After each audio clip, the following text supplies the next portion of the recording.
Hello and welcome to my very first interview on the Lightleaders.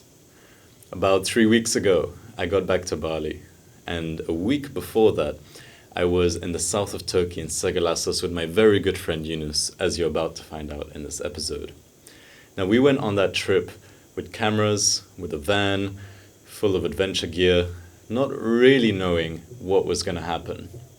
And as we sat in the top of this mountain, looking down the valley, as you'll see in the video, we got into this state where we were able to tap into something truly unique, which is bringing together the understandings of reality from religion, from philosophy, from fractality and quantum theory, and synthesizing that into a beautiful poetry that expresses some type of shared view over what's happening in the world, what's happening as life is manifesting itself, and as we enter into this next stage of humanity, where we live in an aligned and coherent state.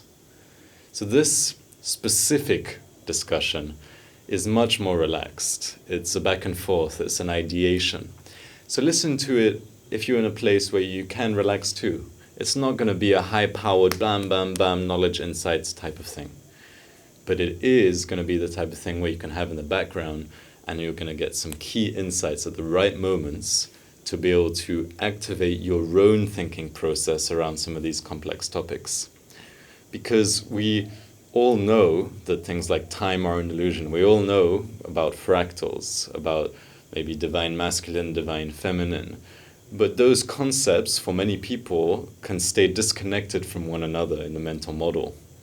What happens in this video as we bring on one and another is that we synthesize them into something coherent, into an understanding that is unified and holistic. Now, we didn't cover everything. It's only 1 hour podcast discussion, and these topics are huge. So if you're watching it and there's things which you have questions about, my intention is to continue making videos like this by inviting key people who I feel I can achieve great depth with in these discussions, and to go even further and even deeper, and out of that complexity bring even more simplicity to our mutual understanding of reality. So if there's any questions you have, write them either in the comment or message me personally or in the Lightleaders group chat on Telegram, where we can discuss further and it can inform the process for how we tie this all together.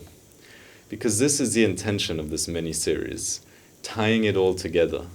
There are so many ways of perceiving this vast interdimensional reality that we are part of, yet there are ways which can bring it all together. Doesn't mean that all the perspectives will be compatible. Doesn't mean that one belief and another won't contradict each other. As I like to say, this is part of the natural paradox of reality, that mutual cohabitation of beliefs that seem opposing can exist. What does that mean? That one person believing one thing and someone believing something completely different can both be true at the same time. The duality that separates them is a function of where they seem in relation to each other. And that seems opposed, so that seems different. But when you take a step back, both of them are actually true, just pointing in different directions. So as you watch this, if there are any beliefs which seem shocking to you, take a step back and say, could I be able to hold this without attaching myself? And where am I attaching myself to my own? So all of these keys are things which can help as we explore this mission of what reality really is and have a little fun in the process. So enjoy it. This is the very first time that I am stepping out in this way into the world, and I'm super happy to be here. And this is just a glimpse, a drop in the ocean of what type of things are about to come. So thank you for tuning in, and I'll see you in there.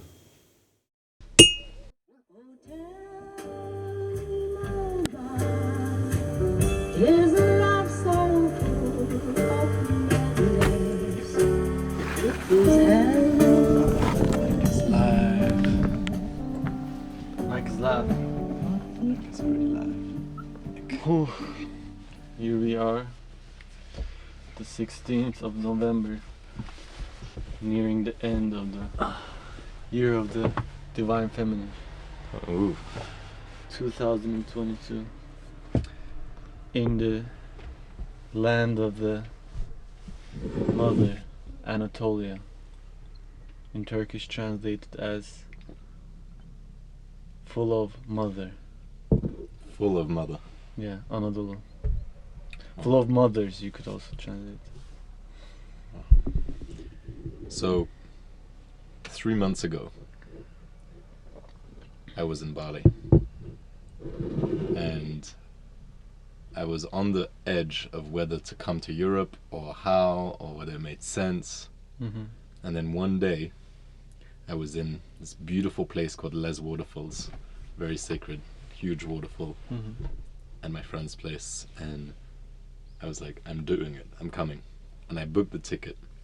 And immediately after, my whole body was like, okay, start eating heavier foods, because I was eating only fruits at the time. Start eating heavier foods, like start getting your shit together. You're going to Europe in a week.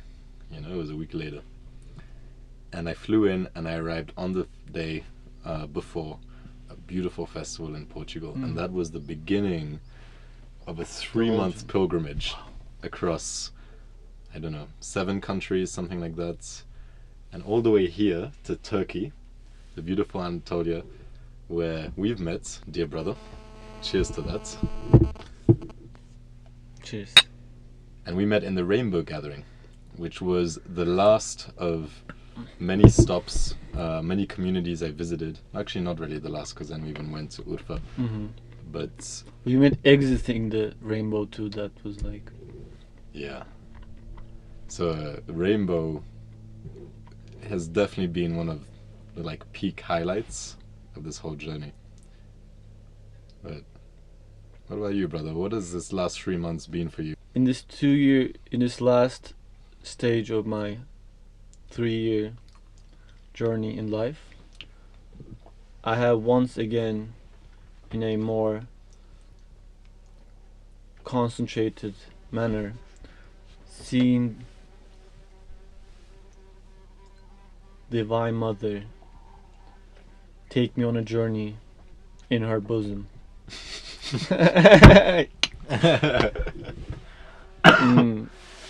So let's talk a bit about that, the Divine Mother.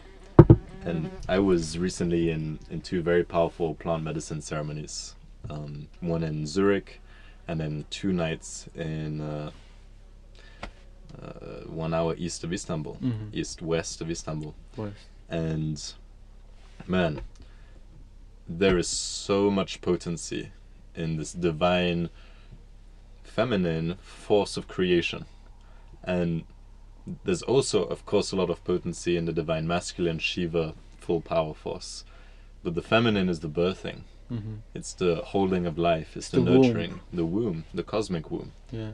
And as we come into ourselves, which is a journey which I believe everyone is on to some extent, coming into the real essence, the Atman, as is described in this beautiful book right here, the Bhagavad Gita.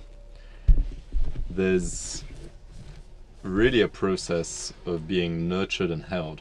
It's not just like you're thrown out into the open and you're all alone, although it can feel that way sometimes. But there's always that divine feminine, that divine mother, that's kind of like stewarding your journey into liberation. This reminds me of the story of Jonah, Yunus in Turkish. Which is your name, Yunus. Yes. And also the inspiration behind Moby Dick, that scene in Pinocchio, many of us would know. Jonah is, and let's think of this story collectively. Jonah is sent on a mission by God to warn the inhabitants of this one city against their evil deeds, or else they will be punished by God. But if they turn to God and start experiencing it in their daily lives, they will be saved. But he can't take this mission on, and he runs away, gets on a ship and leaves the Holy Land. On the way, things happen and they throw him into the sea, because they somehow, the ship's inhabitants, realize that he is the faulty one on that ship, causing them bad fortune. In the sea, he's swallowed by a fish. So sort of like a fish could be connected to the symbolism in Christianity and Christ, but at the same time, it's maybe this can be like written somewhere, but something Pisces, the in the tree, in the flower of life, The Vesica Pisces. Vesica Pisces, yes, Yeah. that's also like a fish. Yes. So the connection of those two things. Which, the Vesica Pisces in the story of creation, you start from the all expanding to infinite, and then the first expansion away into the second infinity is the Vesica Pisces. Yes. It's the birth of duality, from all unified into two dualities, and polarity, masculine, feminine, all comes from that initial division. Does this link into beautifully put to this? So this, I feel like, is a key that is all the way in the realm of ideas and archetypes, let's say, that connects directly to your experience in Turkey and the plant medicine, and what I say about being carried in the bosom, and like the focalizing point of these two opposite realities is the story of Jonah. Yes. So this duality and realizing the feminine part that completes that duality in the field of reality, let's say, and in the field of time, realizing that we are in the passing stage between one age and the other. So within that, some things are, I believe, beyond the individual will. We are the Pisces. We are in the womb now. Yeah. But we still have to grow. Of course. But is the baby growing itself in the womb? Right? Or is the mother growing the baby? Or is it a co-creative process? And all of it is the divine, the God, manifesting that baby. In fact, one view on non-dual understanding of time, and these things like quantum mechanics manifestations type of discussions, is that it's not cause and effect. It's not all of these causes had to come together to have the effect of a baby.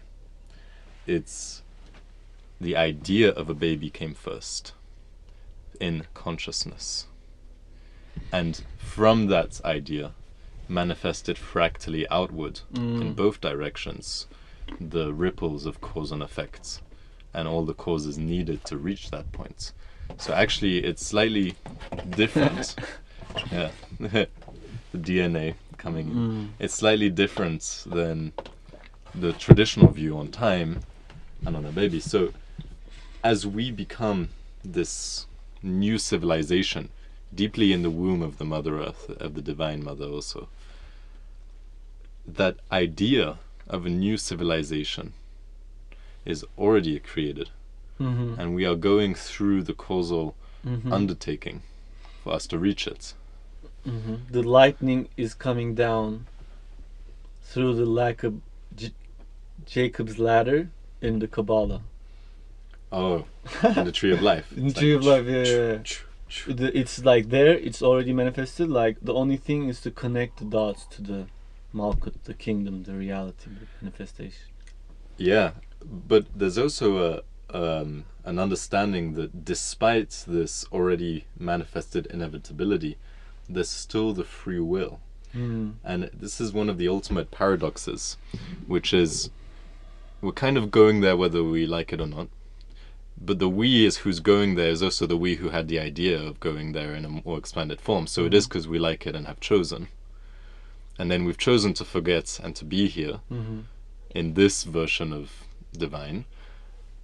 And at the same time, this version of divine also has the will to undertake that process and that growth in the womb until it's born into the next stage. So it's both created and existing and vibrating over in that new reality, and also being formed and created in real time, where the precisions of how that baby looks and how it comes out and its character and everything, that's not defined. The baby will come, but how it looks is part of the area, the realm of reality that us on the earth level and in this game of life are participating in that creation of. Wow.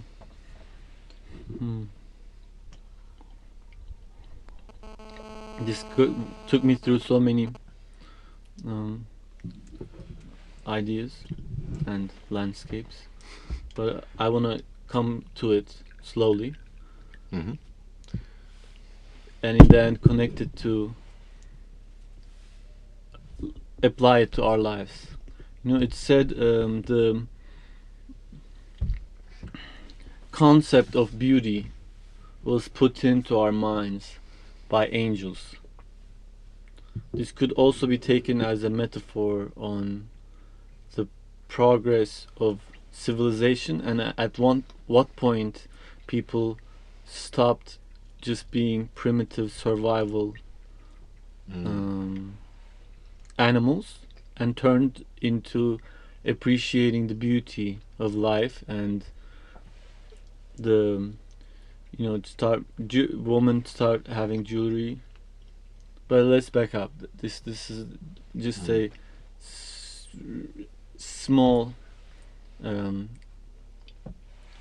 manifestation of beauty. What I mean is, Nick, can I pick you up on something here? yeah, If we look at other life forms on Earth, which are divine in their own rights, like, a cat or a fox or whatever, they're living. They're in the flow of creation. There's some varying degrees of will, although, some argue more than others. Yet those beings don't have metacognition. They're not able, at least as far as we're aware, who knows with some, like whales and dolphins, who are also a very high level of cognition, elephants, they're not able to observe the beauty from a reflective stance. They're immersed in it fully. And that is one of the uniquenesses of what it means to be human. And what in a way makes that so unique is that through the process of separation of the divine, which all Maya, all manifested, has gone through, to be separate from the all infinite potential, there is a loss of awareness of what it is. But through the metacognition of humans, we can regain that awareness, reunify with God, remember that we are that, and look at that from the outside, and look at the beauty of the divine from the not divine perspective, in the sense that from the sense of ego of separation, and realize the beauty from the outside, knowing that we are that. So it's this infinite paradox where we're all that is, but we've separated to see ourselves. and what you're talking about, for me, reminds me of the hero's journey, because even Campbell. before you Yeah. talked about, where we're gonna get to is decided on as like a as a matrix, but what is apparent in that matrix, what will be there as the components when the whole is set in some predestined form, like the hologram is on us to decide, and all depends on all of our collected decisions. Like you talked about the face of the child, and the reason I talked about beauty is there's something here that is feminine and about all of these things that gives us a what's the word, an archetype that we could a pattern, like a pattern. yes that Template. exactly template that we could somehow have it in our mind somewhere and create with that, and it will have the signature of that template in its beauty. Yeah. I believe we're like, and it's in our DNA too. The DNA that all of us share, all living beings, something in our DNA perhaps, and we're slowly activating it. Yeah. That's what something I felt while you were talking. Yeah, this idea that, again, there's that interplay between what is defined and what is variable, which in a way is also the interplay between the divine masculine and the divine feminine, because the structural component of the divine masculine can be seen as what is defined and predictable. Predictable not to diminish it in any way, but in the beauty of structure, of geometries. Even though, and this book is an excellent entry point for this conversation of geometries and cosmic geometries, highly recommend. Even though there are patterns of the universe, even though there are ways in which matter is manifest, be here now, there is a component that is infinitely unpredictable, that is never defined, and that is one of the aspects of God. Right? So there's this balance always present. And whatever, yes, this connects to what we actually something. Or I would like to connect it to this, something I said before this space opened up. You know how living in a beautiful setting, I felt like would take me away from the chaos of everything, and some part of me was scared. Yes. It's because in Turkey I feel like the specialty of people is that they're taught to somehow predestined to see reality and get closer and closer to divinity through seeing it in the chaos and that unpredictable part you said. But the paradox or the beauty of it all, whichever way you look at it again, or the tragedy, is they have this mentality in one of the places where like think about it, in prehistoric times there are parts in Turkey that was like Bali, perfect all year around. Yes. And that way also perfect for life to develop. And well, the south is still quite a bit like that. And but what I'm trying to say is that's still present, but people are so disconnected from it. They are so in that chaos part. And I even this summer I stayed for the longest since 20th of August for almost a month in Kabak, Fethiye. Beautiful, beautiful valley, and that's where I also had my most special experience with bees. Sort of, I'd say, an initiatory with bees. With bees, yeah. Wow. Bees that were drowning in the sea, and then I saw them as I swam, and I picked them up and put them on my head. Whoa. Anyway, that's a different story. Definitely one to explore another time. That's powerful. But I saw there a reality of perfection.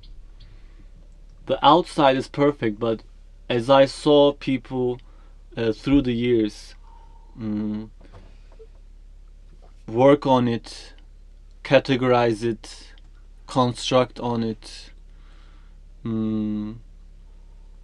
do different types of what's the word? Changes. Proteins.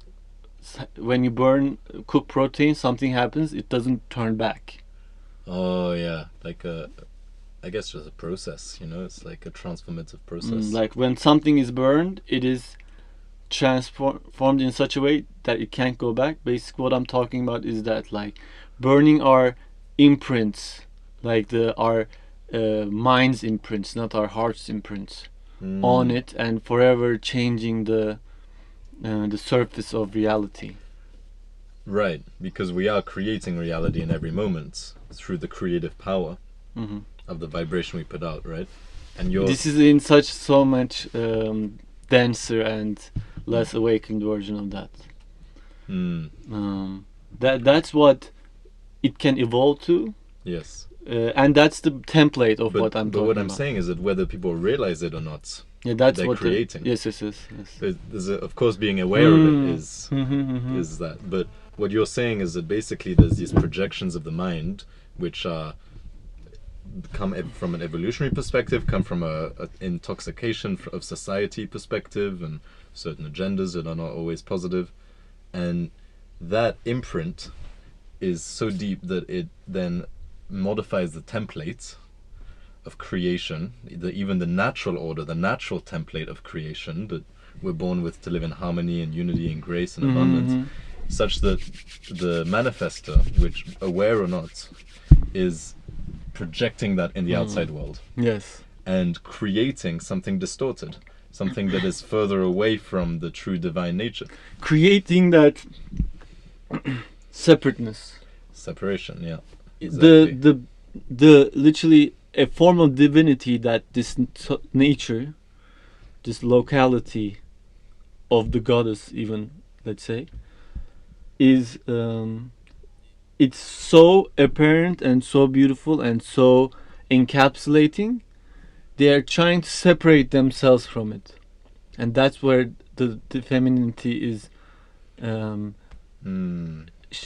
pushed away and not seen, I feel like, because they're not opening themselves up to the love and abundance that's already available to them. Always available. Always. And it goes so deep, you know. I'm on a journey every day of remembering what I call the blanket of abundance, because when you feel it, it's like a blanket, it's like a warmth, and I can feel it right now as I tune into that vibration. And the belief systems that were ingrained in us from such a young age are trying so hard to say the exact opposite, that there is not enough, that you are not enough, and that shout out Nietzsche, everything everything is lacking, and you have to do this to survive. And you can create that reality, and the earth is the proof of it. The earth people have manifested the reality of that lack.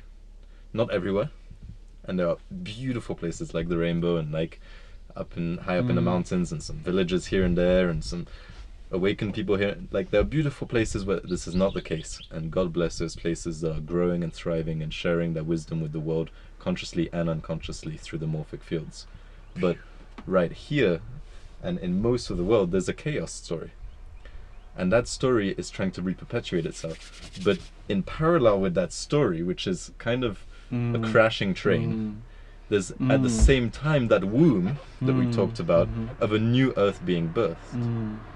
So this creates kind of like a conflict of directionality between where all of creation is heading and where an old story is expiring, because that old story was relevant in a time when creation was on the downwave of the cycle of evolution of consciousness. And now the wave has turned, some say since 2012, who's to say really, but it has turned, and we're on the rise into an evolved state of consciousness, a golden era, some would call it.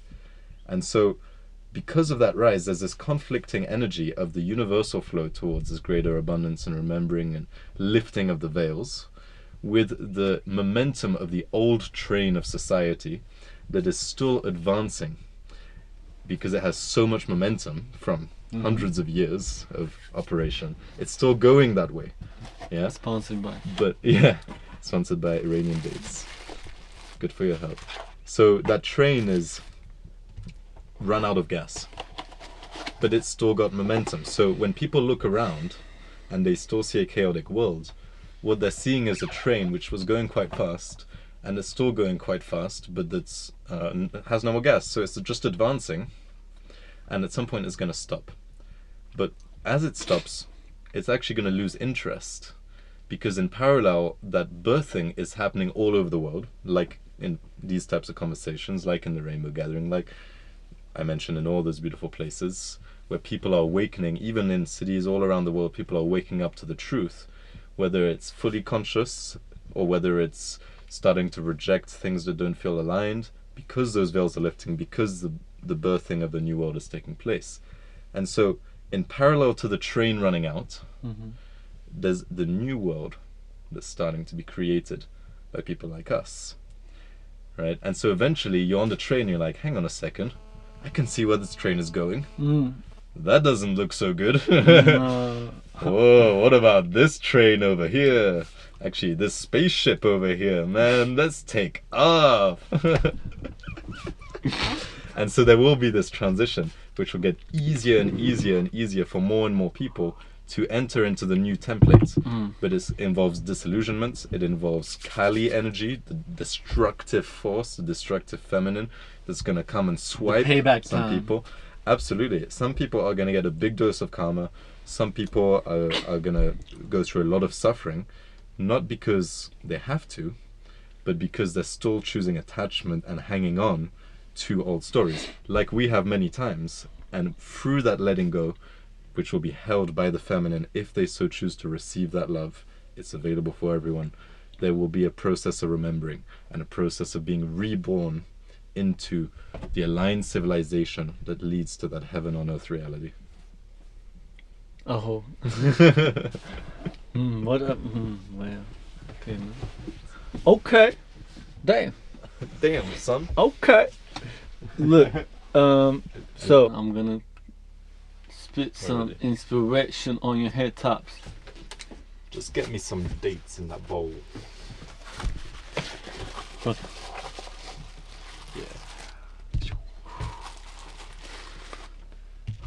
Okay, so I intend to turn like a whirling dervish, but still have everything I say all connected in a non-linear fashion, because they're all coming from my heart. I have had some women that have changed my life in different ways, that I could reflect this inner divinity onto, and have given me glimpses of this something. And what was beautiful about this last one, she's giving me such, at least at this moment, inshallah, in the future too, such undivided presence and compassion and kapsama, like this, not holding the space like from within, but caressing the space, and like being like the womb, basically. And it's such a powerful experience to slowly open myself up to that, which is in itself a feminine thing. Yes. That we need to ease into our femininity to be stronger men somehow. The solution is always in the opposite. Absolutely. Because actually it's the fear of the man that rejects the feminine. The fear of being out of control. The fear of being loved so deeply that you are completely held. Are you worthy of that? Is the question the man asks. But of course, worthiness is inherent to our birth. Yet we have to remember that. And so, exactly as you say, the process of humanity and the process of the individual human in that humanity, like the one you just shared, is one of regaining balance. And in that, there is a course correction of the toxic masculine into a highly balanced masculine, one which embraces that femininity, doesn't push it away, or doesn't overcompensate in it either, also embraces their masculinity in this beautiful dance. And some dance more like this, and some dance more like that, and there's a pattern. Like this. You're like this. There's a pattern that each creator chooses, but there is a dance that's consistent. And it's just time to bring the dance into coherence. It's been out of coherence, it's been disharmonic. And now the dance is still dancing, but it's going to come into a harmony within ourselves, within each other, together as one. As all instruments in the orchestra become one and become one orchestra. So everyone, just like the zodiac, are all part of the same thing, but divided into 12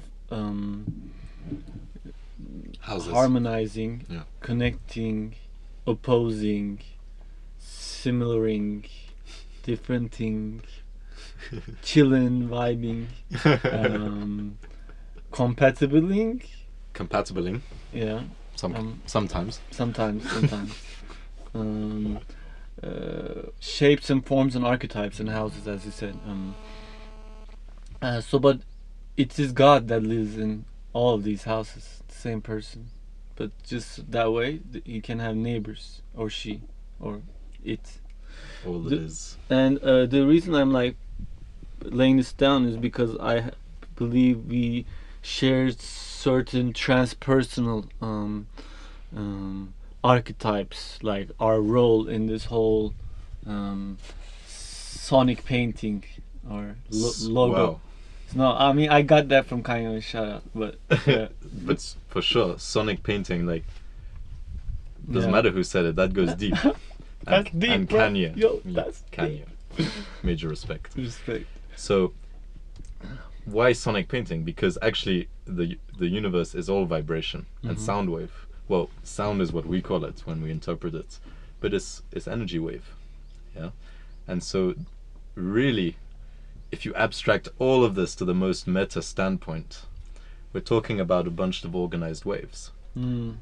Right now, even as it is, the world, I mean, this cup is a bunch of organized waves into the manifestation of this cup. And in quantum theory, in a split experiment, right, you have that superposition of the wave state and the point state. The wave state being the infinite possibility of manifested creation. It's not actually infinite, it's within the wavelength of that wave, actually, if you think about it. And then the point is where, hello, thank you for your blessings. The point is where that wave collapses when it's observed by a conscious perceiver, and it becomes a single position. So, Yeah, that's beautiful. thank you for your kisses. So, if all of reality is a wave, it's already organized by a masculine principle in some way, through the being birthed through a feminine principle in some way. But it's organized in clusters, just like the cluster of this, right? And in those clusters, in every single wave of reality, there is variability as to how it's going to manifest. Yet, this cup, the organizing cluster of how it's manifesting, is organized in such a way that the probabilistic outcome is that it's going to keep manifesting as a cup. Yeah. Right? Yeah. And the same is true with us and with our being. Yet that infinite probability is always there in everything. And suddenly this cup could manifest as a banana. You know? It's possible.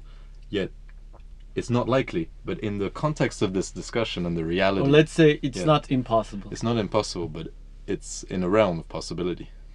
Yeah.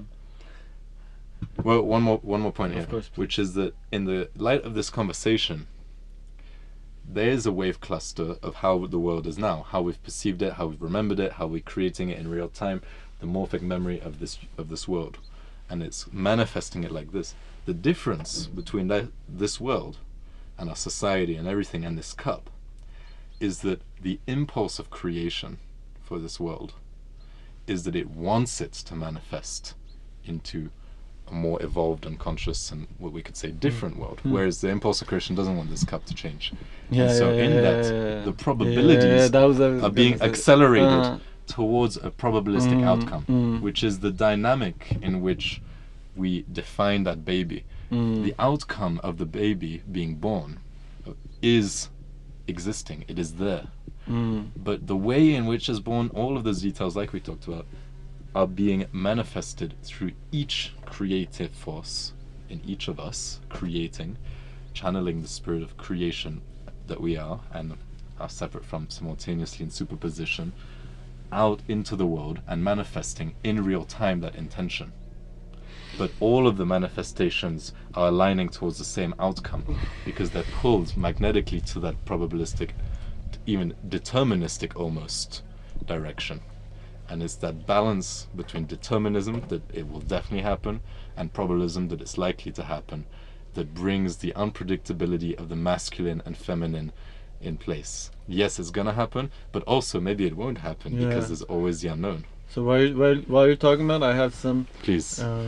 some like activation energies being released in my subconscious, let's say.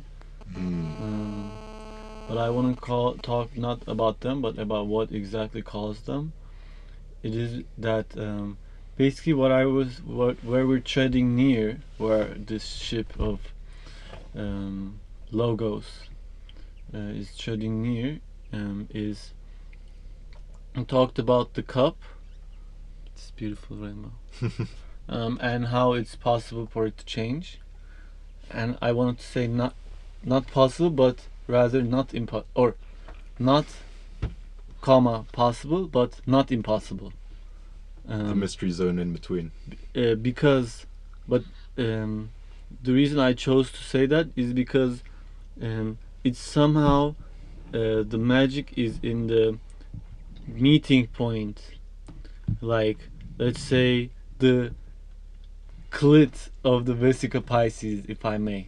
That point, I'm sorry, but You may, my it's friend. that point. Like, for example, this I would say, coming from a more traditional point, or not playing devil's advocate, but rather playing Allah's advocate. This is impossible to change, this cup, to change this manifestation, because it's, you know, I can't say this, but I'm saying it to make a point, because it is not parallel to the divine will.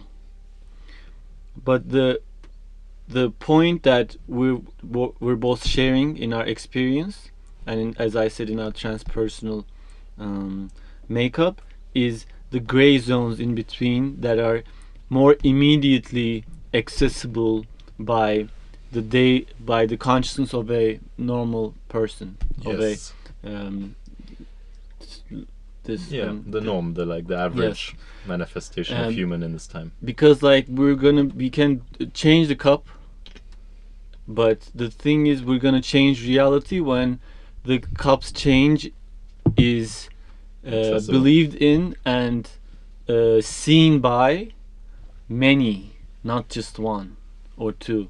But if it's many, if all the world is looking at this cup changing, then that will. Yes, and you just blew my mind with something here. Do you want to continue? Yeah, if you're gonna remember it.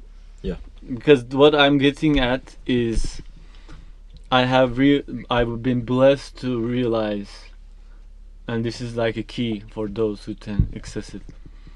A key that you opened some doors with, my friend. I have seen. It is in organizations where the chaos is so distinct, but we are still, as a young species, trying to put order, tame the chaos. We're not trying to expand the order. It's still like islands in a vast sea, the order we're able to manage. And just now there are these Hawaii-like places that have come up from the sea relatively recently, that people can surf on. What do I mean by this metaphor? What I mean is having that divine seeped into the very fabric of those organizations, Yes. Divine Which- organizations. divine organizations, which somehow start reflecting the aspects of the divinity, start embodying the aspects. Yes. Please. And currently, the divine is in those organizations in some dose because of that unpredictable divine. Things, no matter how hard an over-controlling masculine energy tries to clamp down the probabilistic outcome of a project, a company, there's still some chaos that gets thrown in, and that makes it unpredictable, so that the people inside of that and all of life can evolve consciously through transformation. Yet now what's happening is, and what we're talking about here in these new types of divine organizations, is an opportunity where both the place for the order, the masculine principle, is embraced in its divinity and in divine design with sacred geometric patterns of how the organization organizes and things like this, but also where the place for the sacred feminine, unpredictable divinity, chaotic divinity, which meet in the middle at that chaotic point, chaos and order in balance. That room for that feminine is so much bigger. That holding of the masculine is so much stronger because of its structuring through divine grace and through divine geometry, that the infinite can flow through and meet in the middle. And that is the 0 point of the Vesca Pisces, the very center point where all of reality is possible. The only thing we gotta do is just leave them a seat at the table, and they shall join us for breakfast. Yeah. Yes. And in a way, they were always sitting at the table. And we just morphed back into the sitters. And they were the table, the food, and the people eating it. But the thing is this, what I realized is before changing the cup, Yes. how we can show the subtlety of our evolution, and that's also in the beauty. If we got there, then no point. It's all in those exactly the journey, not the destination, journey, right? Yes. Perhaps neither. It's the people you with. Hey, my man. So for example, you're trying to hold a space together, and you see it slowly disintegrating. First, of course, you got to look at your own shadows and disintegrations. But once you have a certain it's not nice to, of course, to set any type of hierarchies in this manner, but at least hierarchies in the moment, not in reality. In the moment, you could be the one intending, praying for, and willing to open and hold the space. Yes. And you have that, let's say that trail blazed into you by ancestors, blessed, graced by God, medicine, work on yourself. But it's not through any superiority. It's simply through opening the channels of divinity, which are accessible to all. Of course. Right? So it's just through a choice of activation you gain more power in yourself and in your ability to manifest around you, including manifestations that affect others. Of course, but this is, I would say, more the masculine, the West point of view, which is equally correct. But in the end, if I may, Lao Tzu would say, in one line in I Ching, it's about know the masculine, but keep to the feminine. Know that is the case, but just opening the door for the blessings to come in. It's gonna come in anyways. It's gonna be a or throw out, break open the door, come in like the Kool-Aid man. But rather be welcome, and that is saying the perspective of saying it is all by God's grace. It's all by being tender, and receiving God's grace, because it's such a power that it's absolutely, man. Yes, so well said. The knowing and the simultaneously awe-inspiring humility, of not knowing at the same time. Unless we're at war, and that changes all things, which I believe brings to where you are going to, because we are at the time. The crossing of Yes, and of this is timelines. at the same time a war. It's that's true. happening. In one perception, and there are many spiritual course. people who will claim this without negative tension about it, but they will claim that there is a galactic war going on. Star Wars. Between the forces of evolution and anti-evolution, and it's not good and evil. We need to be a bit careful when we talk about this, because light and dark are in divine balance, but evolution is the process of God creator. Even in destruction, at this point of the cycle, there is evolution, but the evolution is switched from an outward state into an inward state, right? And that continues the evolution of all of life, which is the infinite expansion of God manifesting in every moment experienced through time, space, and these bodies. Yet there are some forces in the universe, which we don't need to get into how they emerged, but they did. The metaphysics. Yeah, which are in anti-evolution camp, which want the evolution to go backwards and less intelligence. The metaphysical devil.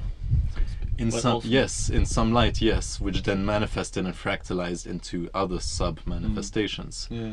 And those two are what are the war, where the war is happening. In divinity, there's no war, because it's all part of this game, which is beyond the war concept and takes out the seriousness, this game of life evolving. Yes. Yet in this realm and in this embodied experience, there is some type of cosmic conflict between anti-evolution and evolution, and that is still manifesting, and that is also where the unpredictability of that sacred feminine and where we go with this and how the baby looks, and even that we get there, is not 100% defined, just like the cup, right? It's in the opposite direction of the cup, highly likely, but there's a chance that not. That interplay is the beauty of the unknown. Just like we choose to forget when we come so we can experience life all again, there is so much richness in unknown, and that is to be embraced in every moment of our life, because when we embrace what we don't know, we allow to manifest the best thing that could be.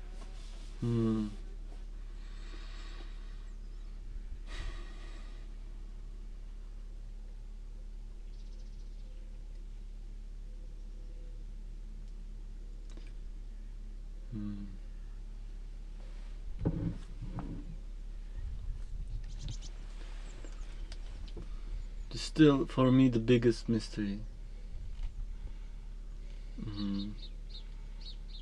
It is, I believe, the greatest virtue, the most childish.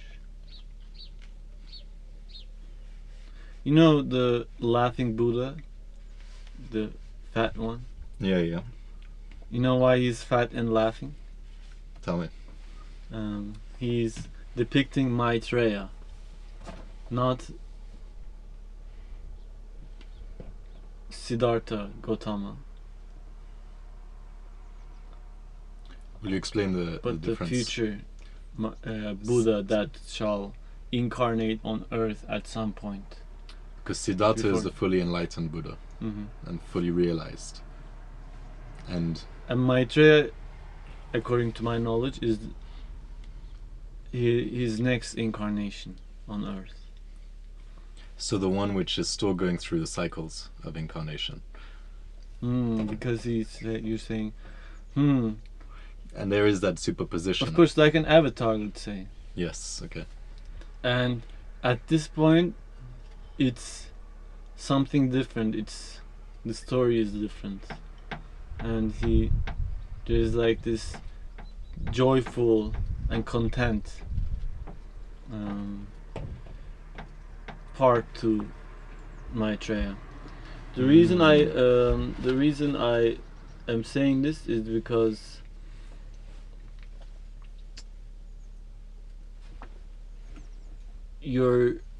juxtaposition to where I was coming from while saying war was something that synthesized the whole conversation for me and put me at some sort of ease.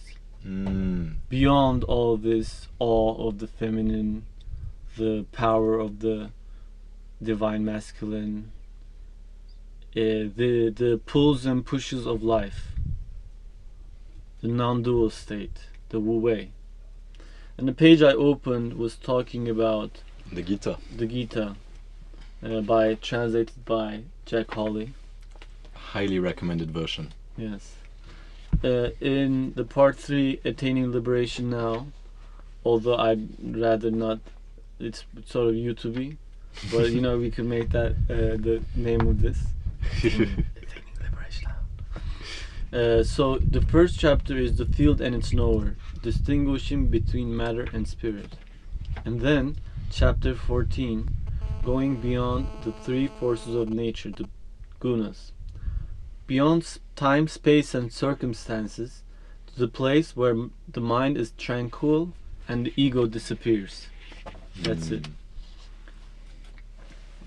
Those who transcend the gunas are in essence watchers, the watchers.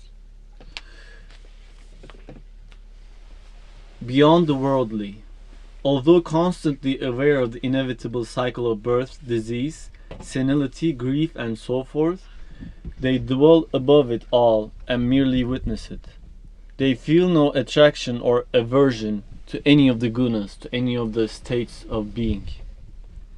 No desire even for the calm joy of sattva or the excitement of rajas. So the calm joy of sattva, you know, it's perhaps best not to get into it now without studying it further, but that's for me sort of represents within this conversation the you know, when we were seeing the divine feminine, talking about it, opening ourselves to its love, and at some second I had that fire, that rajas of the excitement of like you know, this needs to be done, not opening the door for God's grace, but opening the door and jumping out into it, out of a sense of pioneering in a good sense, but many other complexities to it too, that when used in a personal manner is perhaps creating even more karma, not releasing us from the cycles of death and rebirth. So how does one attain true liberation in this process, in your view, like to escape those cycles of karma while still serving the work? In the beginning of the Gita, the beautiful point when Krishna comes online and then is talking to Arjuna, and Arjuna is actually fighting, is not wanting to fight in the battle, because he sees his friends on the other side, he sees his teacher in the other camp. He knows that, and he doesn't want to go through the suffering of killing them.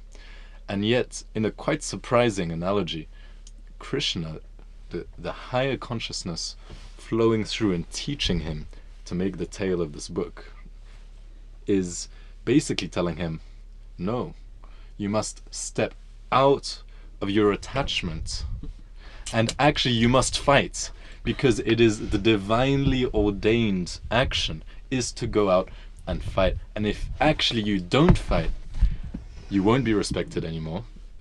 When it's not said in an ego way, your people will hate you. They will make stories about you. You're being called to this. It's not you're exactly. This is your divine duty, is to fight, even if you die. If you die and fight, it's okay, and it's what you were meant to do.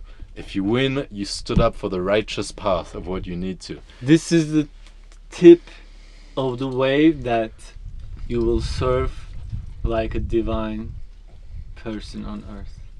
Exactly. Not rejecting the need to step up and act. Because the wave is coming, man. It's Either coming. one way or another. It's coming, and it needs you at the same time.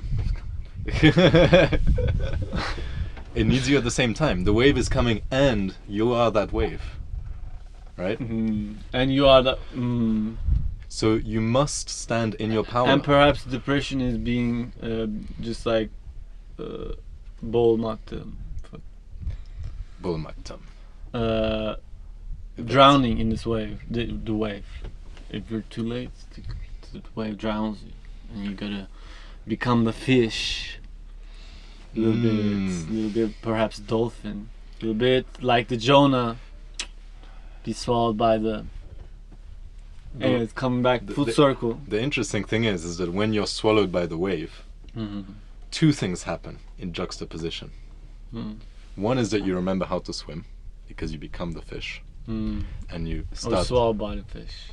Oh, true. If you're Jonah, yeah. But then you're still in a fish that's moving, you know, in some ways. So you're not aware of that, and you're in a different reality. But you're still in the ocean. You're still moving with the wave, right? But in parallel, does the fish know it's swimming? Does it even know what water is? Is the old saying Is it goes. separate? Is it any? Does it have any sort of separation from the water itself? Well, It's part of exactly. it. And it influences it with every movement, which influences every other fish, which comes back to this wave idea. There's the waves, And you know but what's we're all beautiful about it? influencing each other's waves. At the same time, what's the divine about it and beautiful? That's the last archetype in the journey of the zodiac. Really? Pisces is the last one, bro. At that point, like Pisces, I in my trip to Kabak, God bless, I was in the presence of two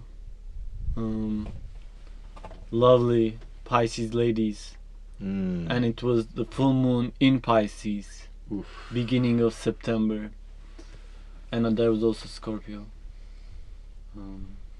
which is also the zodiac, they say, zodiac sign of Turkey. I don't know how they make it up, but it makes so much sense. But yeah, the wisdom of Pisces, also how Christ consciousness came at the end of the age of Pisces.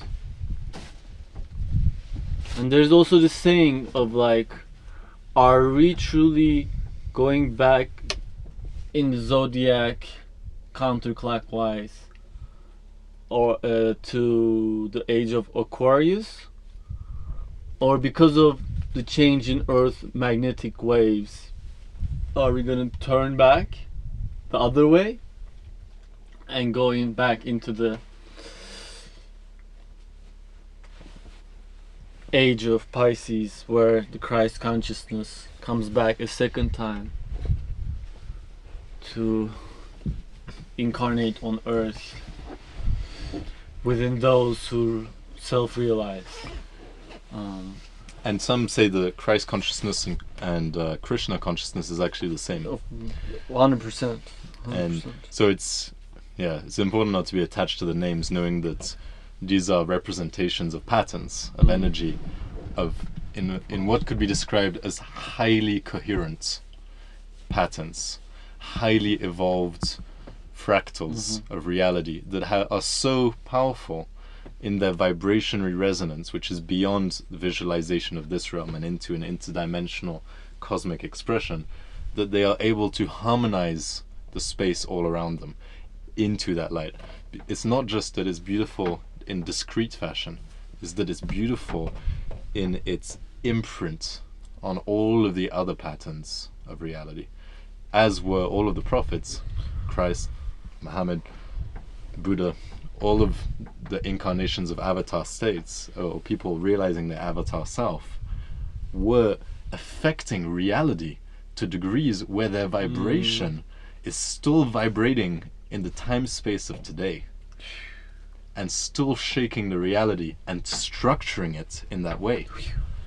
And so every single one of us has that potential to vibrate in such a manner that that strength and power and beauty of the fractal bursts so strong that it emanates down through all of reality beyond time and space, Man, and into the manifestation of that heaven on earth reality.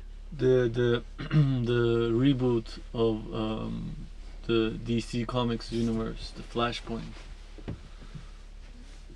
I'm reminded of it, but how a certain event in time and space is, you can hear its shock waves across time and even before it, and it's the heart that is able to pick up from this vibration. Absolutely. Which is an essential points to all of this. We're talking about these concepts with an incredible degree of passion, intellectualism. Oh no isms, bro. Ain't no isms up in this beat. Okay, but nonetheless, there's a tendency that I've noticed very strong in myself to get in the mind about all of this, True, and true. to speak from the mind. And the mind is not to be rejected either. The mind is a highly valuable form of expression, and which has this divinity too.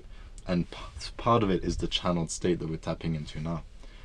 But in the daily living, these realities are so much more enjoyable and so much more powerful in their vibrational imprint when experienced through the heart, when experienced through the genuine appreciation, the genuine awe of creation, without labeling, without analyzing, through perceiving in real time, in real presence, everything that is infinitely unfolding and infinitely progressing in its expression of beauty. Like a beautiful woman. A beautiful woman, a beautiful man, beautiful cat, Of course, beautiful. a beautiful kettle. But I will agree with you that a beautiful woman, The most, yeah. Anyway, you know, the mind is sort of the only radio, perhaps, other than the hands, and the rest of the body at least. No. It's the radio that is able to play the channel of wisdom. well, brother. So we just went into full power creative channeling, and what a discussion. It's I think what we touched on today, beyond anything,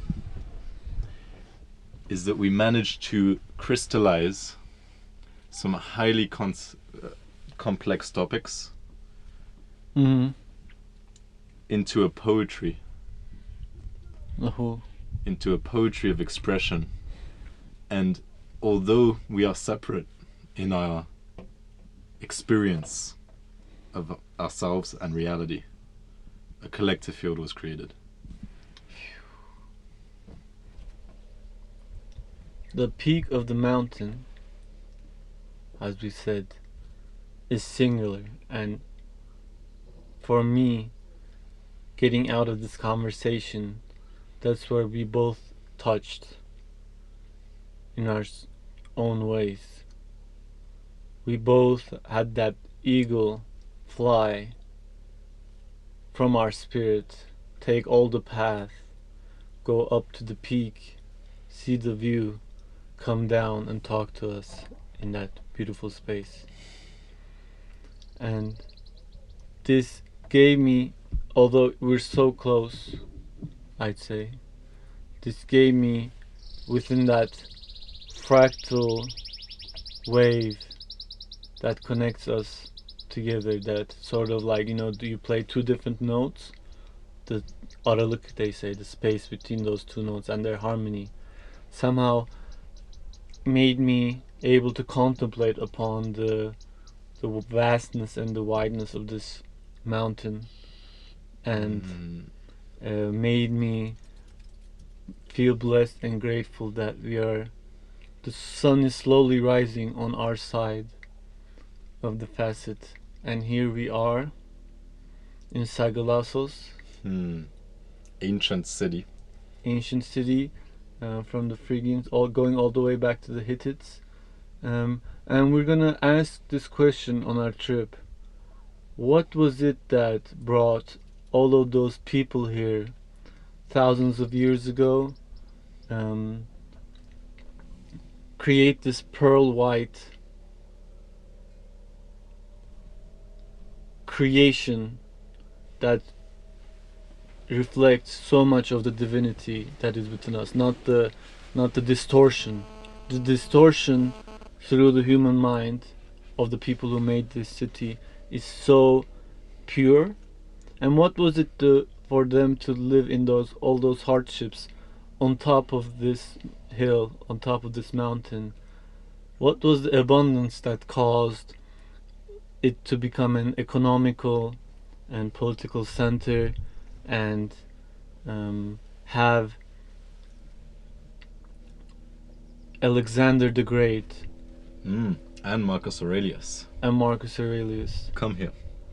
Live here, even, no? Or have part of the operation based here. What brought them here, and what were their eyes seeing? Shall we go find out? Yes, sir.